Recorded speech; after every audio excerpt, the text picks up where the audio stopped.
The morning mist clung to the Scottish Highlands as Queen Elizabeth II stood at the window of Balmoral Castle, her favorite retreat nestled in the heart of Aberdeenshire. At 96 years old, she had spent countless summers here, finding solace in the purple heather-covered hills and the gentle murmur of the River Dee. This September felt different somehow, though she couldn't quite put her finger on why. The Queen had always been a creature of habit, and her daily routines at Balmoral were sacred to her. Each morning, she would take breakfast in the small dining room, reading through her correspondence while her beloved corgis settled at her feet. The red boxes containing state papers would arrive punctually, and she would work through them with the same dedication she had shown for over 70 years on the throne. But lately, those around her had noticed subtle changes. Her step was less certain, her appetite smaller, and she seemed to tire more easily than before. The royal household staff, who had served her for decades, exchanged worried glances but maintained their professional discretion. They had seen her weather many storms, from family scandals to national crises, always emerging with her dignity intact. Dr. Douglas Glass, her personal physician in Scotland, had been making more frequent visits to the castle. His car would arrive quietly through the gates, drawing little attention from the small group of photographers who maintained a respectful distance from the estate. The Queen herself seemed unconcerned by these medical consultations, treating them as merely another item on her busy schedule. The castle itself seemed to hold its breath during those early September days. Built of gray granite and surrounded by ancient forests, Balmoral had been the royal family's private sanctuary since Prince Albert purchased it for Queen Victoria in 1852. Elizabeth had inherited not just the property, but a deep love for its wild beauty and the freedom it represented. Here, she could walk her dogs, drive her Land Rover along dusty tracks, and simply be herself away from the formality of court life. Her staff noticed that she spent more time than usual in her sitting room, a cozy space filled with family photographs, tartan furnishings, and mementos from her long reign. She would often gaze out at the gardens, watching the changing light play across the mountains. Sometimes she would pick up her camera, still passionate about photography, even in these twilight years, though her hand were less steady now. The Queen's private secretary, Sir Edward Young, had been in constant communication with Buckingham Palace and other royal residences. While nothing seemed immediately alarming, there was an underlying current of concern that ran through the royal household. Plans that had been carefully laid for years were being quietly reviewed and updated. In London, senior members of the royal family were going about their normal duties, but there was an unspoken awareness that this summer at Balmoral might be significant. Prince Charles, now King Charles III, had been taking on more royal duties in recent months, though the Queen remained firmly in control of her official functions. The local community in Royal Deeside had always been protective of the Queen's privacy, but they too sensed something different in the air. The postmaster in nearby Ballater, who had delivered mail to the castle for decades, noticed the increased activity around the estate. Additional security personnel had arrived, though they blended seamlessly into the landscape, and there seemed to be more official cars making the journey up the winding drive. Despite these subtle changes, the Queen maintained her routine with characteristic determination.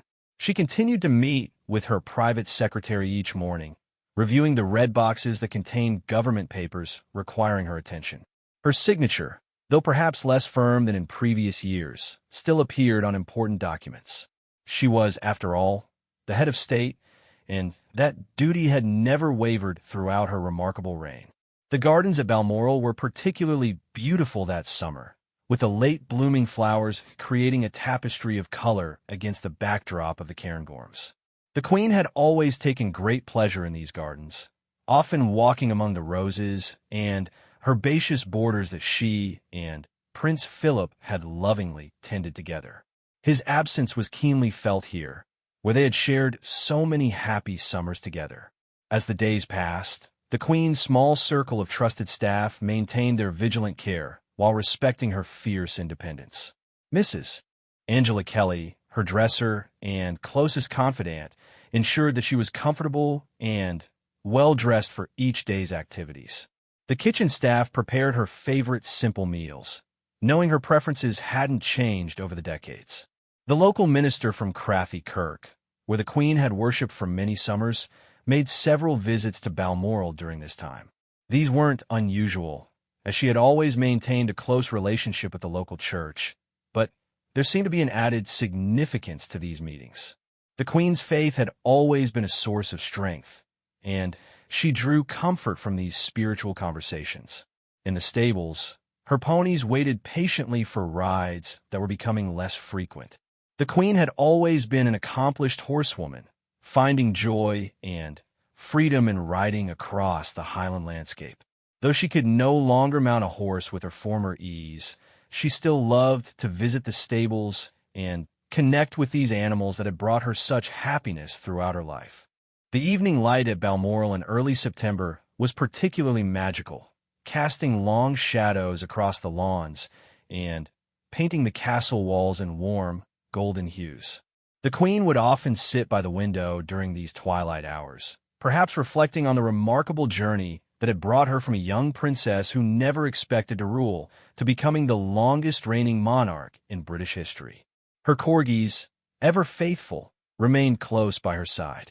These dogs had been her constant companions throughout her reign, and they seemed to sense the importance of their presence during these quiet Highland days. They would follow her from room to room, settling contentedly wherever she chose to rest. The household staff worked with quiet efficiency, ensuring that everything ran smoothly while maintaining the peaceful atmosphere that the Queen treasured at Balmoral. They had become expert at anticipating her needs, from the perfect temperature for her morning tea to ensuring her favorite newspapers were ironed and ready for her perusal. As the first week of September drew to a close, there was a sense of time standing still at Balmoral Castle. The Queen continued her daily routines, drawing strength from the familiar rhythms of Highland life that had sustained her for so many years. Little did anyone know that these peaceful days would soon give way to the most significant royal event in decades, as the world prepared to say goodbye to a remarkable woman who had dedicated her entire life to service and duty. The morning of September 6th, 2022, began like any other at Balmoral Castle, but subtle changes were already in motion that would soon capture the attention of the world. Dr. Douglas Glass had arrived earlier than usual, his medical bag in hand, as he made his way through the familiar corridors of the castle. The Queen's household staff went about their duties with their customary discretion, but there was an underlying tension that hadn't been there the day before. In her private sitting room, Queen Elizabeth II was dressed in one of her characteristic bright outfits, this time a powder blue cardigan and skirt set. Despite feeling under the weather, she was determined to fulfill her constitutional duty. Today marked an important day in British democracy. She was scheduled to meet with the outgoing Prime Minister, Boris Johnson, and then welcome his successor, Liz Truss, in the traditional ceremony of forming a new government. The meetings, which would normally have taken place at Buckingham Palace, had been moved to Balmoral due to the Queen's mobility concerns. This was unprecedented in her 70-year reign, as she had always traveled to London for such important constitutional functions. The decision to hold these meetings at her Scottish retreat was presented as a matter of convenience, but those closest to her knew it reflected her declining strength.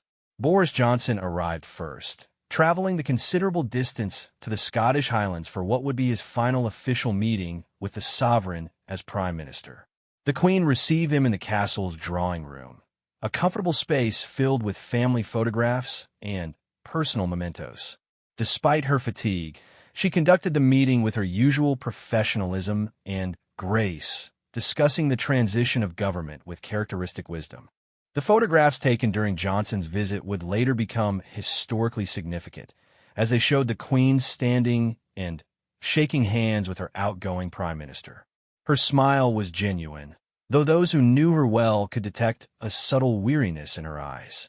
She was dressed impeccably as always, her handbag positioned precisely on her arm, maintaining the standards of presentation she had upheld throughout her extraordinary reign. Following Johnson's departure, the Queen prepared to meet Liz Truss, who would become her 15th and final prime minister. This meeting carried particular weight, as it involved the formal invitation to form a government, a fundamental constitutional process in the British system.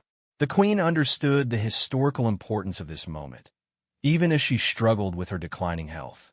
When Liz Truss arrived at Balmoral, she was struck by both the beauty of the Highlands setting and the evident frailty of the monarch she was meeting. The Queen, however, conducted herself with remarkable composure, engaging in the traditional exchange of pleasantries and constitutional formalities. She asked Truss to form a government, just as she had done with 14 previous prime ministers throughout her reign. The photographs from this final meeting would become some of the most poignant images in royal history. They showed the Queen, though clearly frilier than in previous years, still fulfilling her duty with dignity and purpose. Her hands showed signs of bruising, later attributed to recent medical procedures, but her resolve remained unshaken. She stood for the photographs, though it was clearly an effort, demonstrating her commitment to maintaining royal protocol even in her final official act. After Truss departed, the Queen retired to her private quarters, clearly exhausted by the day's activities. The constitutional duties that had once been routine now required significant physical and mental effort. Her personal staff, led by her devoted dresser Angela Kelly and private secretary Sir Edward Young, ensured she was comfortable and had everything she needed for a quiet evening. Dr. Glass remained at the castle throughout the evening, monitoring the Queen's condition. His presence was discreet but constant, and he consulted regularly with the royal medical team in London. The Queen's vital signs were being carefully monitored, though she insisted on maintaining as much of her normal routine as possible. She had always been a woman of remarkable determination, and even now she refused to let physical discomfort prevent her from fulfilling what she saw as her sacred duty. That evening, as the Scottish mist rolled in across the Balmoral estate, the Queen sat quietly in her favorite chair, surrounded by the personal items that had brought her comfort for so many years. The weight of over 7 decades on the throne seemed to rest heavily on her shoulders, yet she continued to review her official papers, signing documents that required her attention. The castle staff worked with heightened awareness, understanding that they were witnessing something extraordinary. Many of them had served the royal family for decades, and they could sense the gravity of the moment. The Queen's corgis remained close by, as if they too understood the significance of these hours. Their presence provided comfort to their beloved mistress, who had always found solace in the company of her faithful dogs. In London, senior royal officials were in constant communication with Balmoral. While the public remained unaware of the seriousness of the situation, careful plans that had been in place for years were being quietly activated. The machinery of state was preparing for possibilities that no one wanted to contemplate, yet duty demanded such preparation. The Queen's family members were beginning to receive subtle communications about her condition, though nothing was said explicitly. Charles, who had been in London attending to his own royal duties, was informed that he should consider traveling to Scotland. The messages were carefully worded, avoiding alarm while conveying the underlying seriousness of the situation. Throughout the night, medical staff maintained their vigil at Balmoral. The Queen, despite her discomfort, remained alert and engaged with those around her. She spoke with her staff about arrangements for the coming days, demonstrating the forward-thinking approach that had characterized her entire reign. Even in these challenging moments, she was considering the needs of others and the continuity of the monarchy. The early hours of September 7th brought no immediate relief. The Queen's condition remained stable but concerning, and Dr. Glass made the decision to summon additional medical support from London. The royal physicians began making preparation for the journey to Scotland, understanding that their expertise might be needed in the hours ahead. As dawn broke over the Cairngorms, casting the familiar golden light across Balmoral's grounds, the Queen remained determined to face whatever challenges lay ahead. She had spent her entire adult life in service to her people, and that dedication had not dimmed even as her physical strength waned. The castle that had been her sanctuary for so many summers now became the setting for the most challenging period of her remarkable life. The morning brought new concerns, as the Queen's medical team observed subtle changes in her condition that suggested the need for increased monitoring. The decision was made to keep her comfortable and surrounded by those she trusted most, while ensuring that all necessary medical support was available. The day ahead would prove to be crucial in determining how the situation would unfold, as the eyes of the world remained focused on the quiet Scottish castle where history was being written. The morning of September 8th dawned crisp and clear over Balmoral Castle, but inside the ancient walls, concern was growing by the hour. Dr. Douglas Glass had spent much of the night monitoring Queen Elizabeth II's condition, and the subtle changes he observed told him that the situation was becoming more serious than anyone had anticipated. The time for careful optimism was passing, and decisive action was needed. In the early hours, urgent but discreet phone calls began emanating from the castle. Sir Edward Young, the Queen's private secretary, was in constant communication with Buckingham Palace, where senior officials were coordinating what would become one of the most significant royal mobilizations in modern history. The conversations were conducted in the coded language that royal households had perfected over generations, but the underlying message was clear. The family needed to gather quickly. Prince Charles, now King Charles III, was at Dumfries House in Scotland when he received the call that would change everything. The carefully worded message left no doubt about the gravity of the situation, and within minutes, arrangements were being made for his immediate journey to Balmoral. His years of preparation for this moment couldn't fully prepare him for the emotional weight of what was unfolding. Princess Anne, who had been staying at nearby Gatcombe Park, was among the first to receive notification. As the Queen's only daughter, and perhaps the family member closest to her in temperament and dedication, and understood immediately that she needed to be at her mother's side. She canceled all engagements and began making preparations for the journey north, her mind focused entirely on reaching Balmoral as quickly as possible. In London, Prince William was attending engagements when his private secretary delivered the news that would interrupt everything. The future king's composure remained intact as he processed the information, but those close to him could see the immediate impact. Plans were swiftly put in place for him to travel to Scotland, though the logistics of royal movement meant that every detail required careful coordination. Prince Harry, who had been in London for charity events, found himself in the complicated position of being geographically close but emotionally distant from the family he had stepped away from. The personal tensions that had dominated headlines for months suddenly seemed insignificant in the face of his grandmother's condition. He too began making arrangements to travel to Scotland, though his journey would prove more complex than those of other family members. The Duke of York, Prince Andrew, was informed while at his Windsor residence. Despite the personal challenges he had faced in recent years, the call to be with his mother transcended all other considerations. He immediately began preparations for the journey north, understanding that this might be one of the most important trips of his life. His dedication to the Queen had never wavered, regardless of his personal difficulties. Prince Edward and Sophie, the Earl and Countess of Wessex, were also alerted to the situation. As the Queen's youngest son, Edward had always maintained a particularly close relationship with his mother, and Sophie had earned a special place in the Queen's affections through her steady support and genuine warmth. They began their own preparations for the journey to Balmoral, understanding the urgency behind the summons. At Balmoral itself, the atmosphere had shifted noticeably. The usual quiet efficiency of the castle was replaced by a heightened sense of purpose and barely contained emotion. Staff members who had served the Queen for decades moved through their duties with professional calm, but many fought back tears as they understood what was unfolding. The woman who had been the center of their professional lives for so many years was facing her greatest challenge. Dr. Glass was joined by additional medical personnel who had made the journey from London. The Queen's personal physicians, led by Professor Sir Hugh Thomas, arrived with specialized equipment and medications. Their presence confirmed what the household staff had begun to suspect.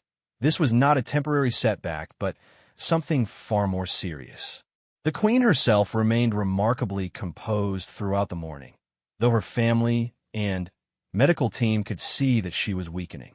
She continued to show concern for others, asking about the travel arrangements being made for her family and expressing worry about the inconvenience she was causing.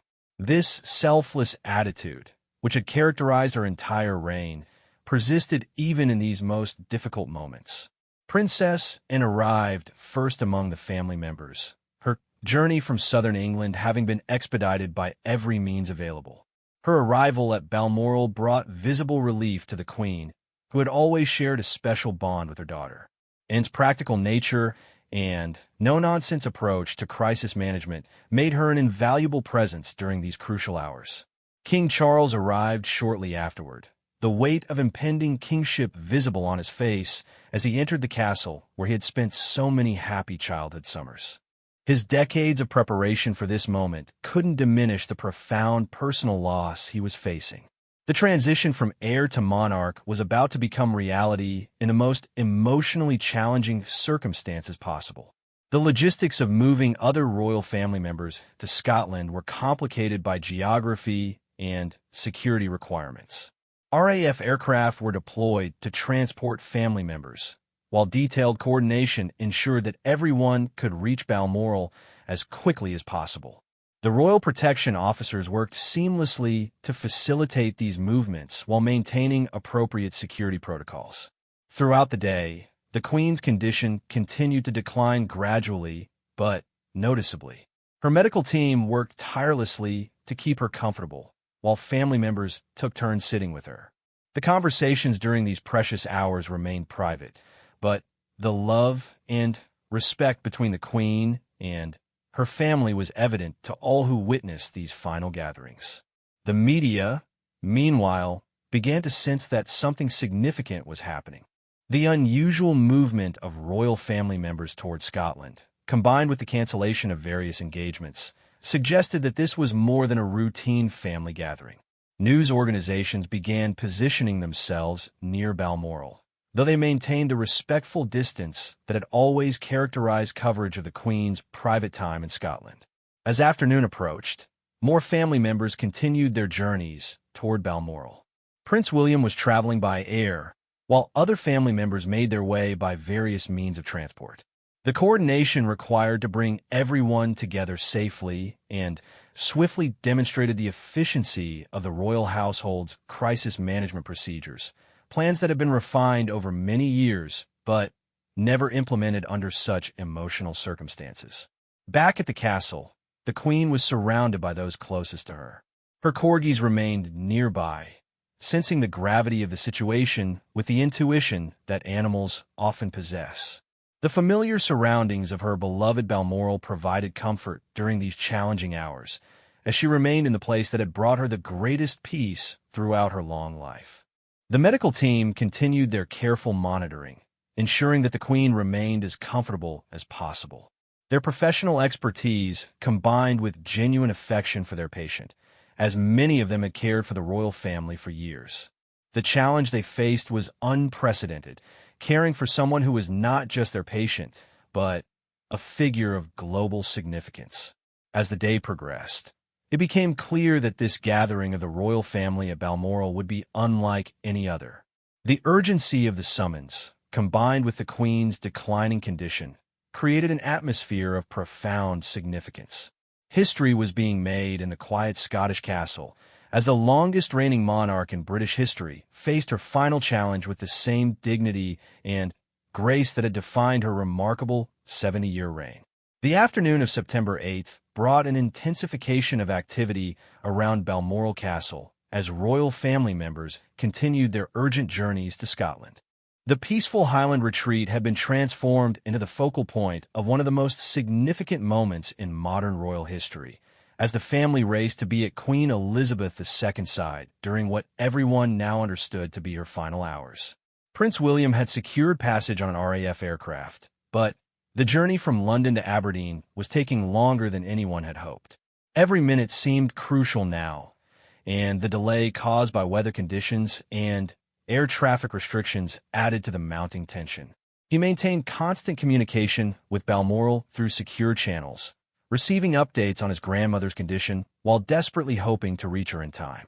Prince Harry faced additional complications in his journey north. Having been in London without his usual security detail and royal transport arrangements, he had to coordinate his own travel to Scotland. The personal tensions within the royal family, which had dominated headlines for months, suddenly seemed irrelevant in the face of the approaching loss. His focus was entirely on reaching his grandmother, the woman who had shown him nothing but love throughout his life, despite the recent difficulties.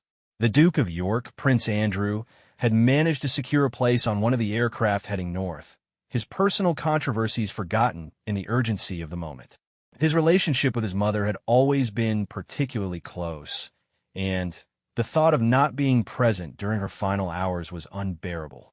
The journey gave him time to reflect on the countless moments of support and understanding she had shown him throughout his life, especially during his most challenging periods. Prince Edward and Sophie, the Earl and Countess of Wessex, were also making their way to Scotland with whatever transportation they could arrange. Sophie had developed an especially warm relationship with the Queen in recent years, and her genuine care for her mother-in-law had earned her a special place in the royal family. Their teenage children, Lady Louise Windsor and James, Viscount Severn, remained at school, shielded from the immediate drama, but aware that something significant was happening. At Balmoral, the atmosphere had become even more subdued as the Queen's condition continued to decline. Dr. Douglas Glass and his medical team worked tirelessly to ensure her comfort, administering medications and monitoring her vital signs with professional dedication tempered by personal affection. Many of these medical professionals had cared for the Queen for years, and their emotional investment in her well-being went far beyond their professional duties. King Charles spent long periods sitting with his mother, engaging in quiet conversation when she was alert enough to respond. These private moments between mother and son carried the weight of decades of shared history, from his childhood at Balmoral to his preparation for the throne that would soon be his. The castle where he had learned to fish in the River Dee and explore the Highland forest was now the setting for this profound transition in his life. Princess and maintained her practical approach to the crisis, coordinating with household staff and ensuring that all necessary arrangements were being made. Her no-nonsense attitude provided stability during these emotional hours, and her presence clearly comforted the Queen. The bond between mother and daughter had always been strong, built on mutual respect and shared dedication to duty. The Queen's personal staff continued their devoted care, with Angela Kelly ensuring that she remained comfortable and appropriately dressed even in these circumstances. The relationships between the Queen and her household staff had always been built on mutual respect and genuine affection, and their dedication during these final hours reflected the deep personal bonds that had developed over decades of service. Outside the castle, the media presence was growing, though they maintained the respectful distance that had always characterized coverage of royal events at Balmoral. Photographers with long lenses positioned themselves at various points around the estate, hoping to capture images of arriving family members while respecting the privacy that the royal family deserved during this deeply personal time. The local police worked to manage the increasing media attention while ensuring that the family's privacy was protected. The news of the Queen's medical concerns had not yet been officially announced, but speculation was mounting as news organizations noticed the unusual activity. The cancellation of Privy Council meetings and the movement of multiple royal family members towards Scotland suggested that something significant was happening. Royal correspondents began preparing for various scenarios, understanding that they might be called upon to report on events of historic importance. Prince William's aircraft finally landed at Aberdeen, and he was immediately whisked away by waiting security personnel for the drive to Balmoral. The journey through the Scottish countryside that he had traveled so many times for happy family gatherings now carried a weight of urgency and impending loss. His thoughts were with his grandmother, the woman who had been a constant source of wisdom and stability throughout his life. The Queen herself remained aware of the activity surrounding her, occasionally asking about the whereabouts of various family members and expressing concern for their safe travel. Her selfless nature persisted even in these difficult moments, as she worried more about others than about herself. This characteristic had defined her entire reign, and it continued to manifest even as her physical strength ebbed away. Dr. Glass and his medical team faced the delicate balance of keeping the Queen comfortable while recognizing the limitations of what medical intervention could achieve. Their focus shifted increasingly toward palliative care, ensuring that she experienced no unnecessary discomfort during these precious final hours. The medical equipment that had been brought from London provided monitoring capabilities, but the emphasis was now on comfort rather than aggressive treatment. As evening approached, most of the immediate royal family had arrived at Balmoral or were very close to reaching the castle. The gathering represented the largest assembly of senior royals at the Highland Retreat in recent memory, though the circumstances that brought them together were far different from the happy summer holidays of previous years. Each arrival brought both relief that they had made it in time and a deeper recognition of what was happening. The Queen's beloved corgis remained close by, their presence providing comfort to their mistress even as they seemed to sense the gravity of the situation. These faithful companions had been with her through decades of public and private moments, and their devotion during these final hours reflected the deep bonds that had sustained the Queen throughout her remarkable life. Prince Harry's journey was taking longer than expected, and there was growing concern that he might not reach Balmoral in time. The irony of his physical distance from the family during this crucial moment was not lost on anyone, and efforts were being made to expedite his travel by any means necessary. Despite the recent tensions, his love for his grandmother had never diminished, and his desperation to be with her during these final hours was evident to all involved. The household staff at Balmoral worked with quiet efficiency to accommodate the arriving family members while maintaining the peaceful atmosphere that the Queen cherished. Many of these loyal servants had worked at the castle for decades, and their emotional investment in the Queen's well-being made these hours particularly difficult for them. They continued their duties with professional dedication while struggling with their own grief at the approaching loss of someone they had served and loved for so many years. As the Scottish evening began to settle over Balmoral, the castle that had been the Queen's sanctuary for so many years became the setting for the final chapter of her extraordinary life. The family members who had reached her side maintained their vigil, sharing precious final moments with a woman who had dedicated her entire adult life to service and duty. The race against time was nearing its end, but the love and respect surrounding the Queen during these final hours reflected the remarkable legacy she would leave behind. As the evening of September 8th, 2022, settled over the Scottish Highlands, Balmoral Castle became the setting for one of the most profound moments in modern history. Queen Elizabeth II, surrounded by those she loved most, was entering her final hours after a reign that had spanned more than 7 decades.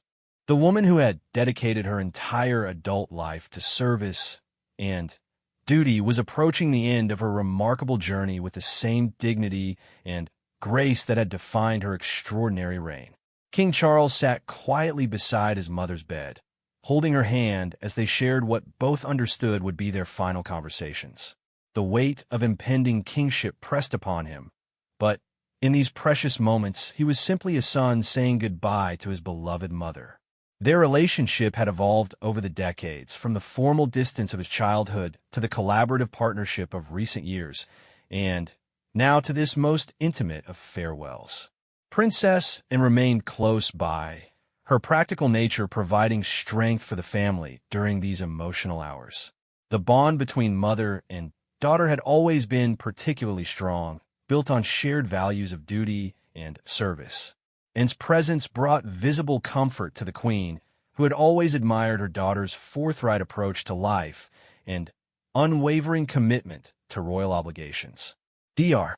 Douglas Glass and his medical team continued their vigilant care, ensuring that the Queen remained as comfortable as possible during these final hours.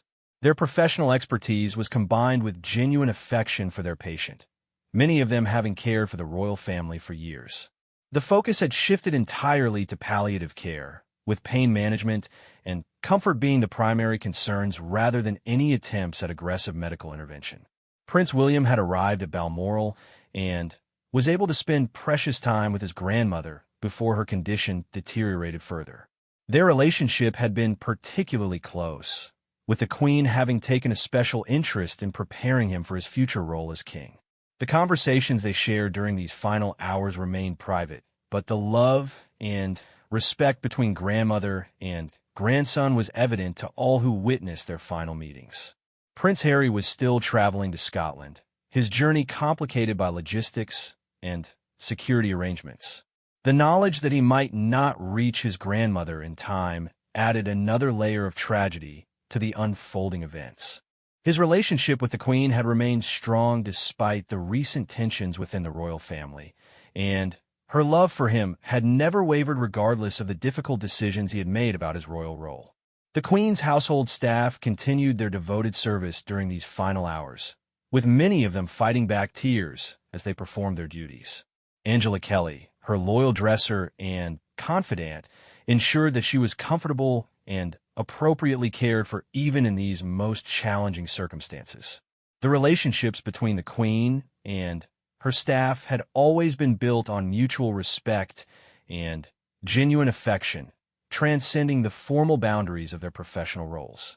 As evening deepened into night, the Queen's breathing became more labored, and it was clear that her time was drawing to a close.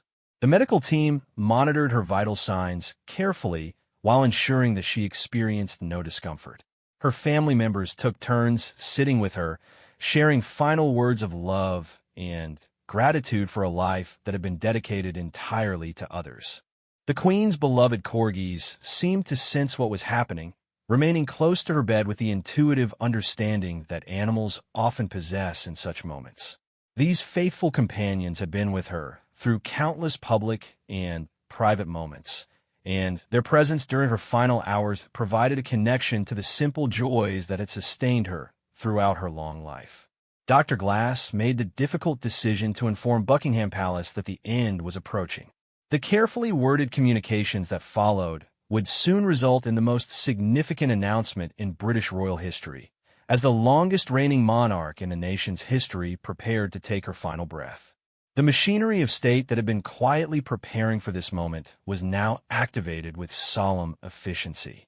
The atmosphere in the castle was one of profound sadness mixed with deep gratitude for a life so extraordinarily well lived. Those present understood that they were witnessing the end of an era, as the woman who had been the constant presence in British life for over 70 years approached her final moments. The stability and continuity she had provided through decades of change had been remarkable, and her absence would be felt around the world. King Charles held his mother's hand as her breathing became increasingly shallow. The transition from Prince of Wales to King was happening not in a moment of triumph, but in the depths of personal grief. The preparation he had undergone for decades could not diminish the profound loss he was experiencing as both a son and as someone who understood the enormous responsibility that was about to fall upon his shoulders. At 6:30 in the evening, surrounded by her children and closest family members, Queen Elizabeth II peacefully passed away at Balmoral Castle. The woman who had promised on her 21st birthday to serve whether her life be long or short had fulfilled that vow completely, dedicating 70 years to the service of her people with unwavering commitment and remarkable grace. The immediate aftermath of her passing was marked by profound silence in the castle, as those present processed the reality of what had just occurred. The Queen's suffering had ended, but the grief of those who loved her was just beginning. The woman who had been the center of their world was gone, leaving behind a legacy that would be remembered for generations to come. Dr. Glass formally confirmed the time of death, beginning the official processes that would soon inform the world of the monarch's passing. The carefully orchestrated plans that had been prepared for years were now put into motion. But for the family members present, the immediate focus was simply on honoring the memory of a remarkable woman who had given everything to her duty. Prince Harry arrived at Balmoral shortly after his grandmother had passed away, his journey ending too late for the final goodbye he had desperately hoped to share. The tragedy of missing her final moments would add another layer of complexity to his already complicated relationship with the royal family. But his grief was as profound as that of any family member present. As news of the Queen's death began to spread through the carefully planned communication channels, Balmoral Castle remained a place of private mourning for a family that had lost not just their monarch, but their beloved matriarch. The woman who had been the steady presence through decades of family changes and challenges was gone, leaving behind children, grandchildren, and great-grandchildren who would carry forward her legacy of service and dedication. The final chapter of Queen Elizabeth II's remarkable life had been written in the place she loved most, surrounded by family, and in the peaceful Scottish countryside that had provided her with so much joy throughout her long life. Her reign, which had begun as a young woman in Kenya upon hearing of her father's death, had ended in the Highlands of Scotland, bringing full circle a journey of service that had been truly extraordinary in its scope and dedication. The world would soon learn of the passing of this remarkable woman, but in these immediate hours after her death, Balmoral Castle held the private grief of a family, saying goodbye to someone who had been far more than a queen. She had been a mother, grandmother, and the anchor of their lives for as long as most of them could remember.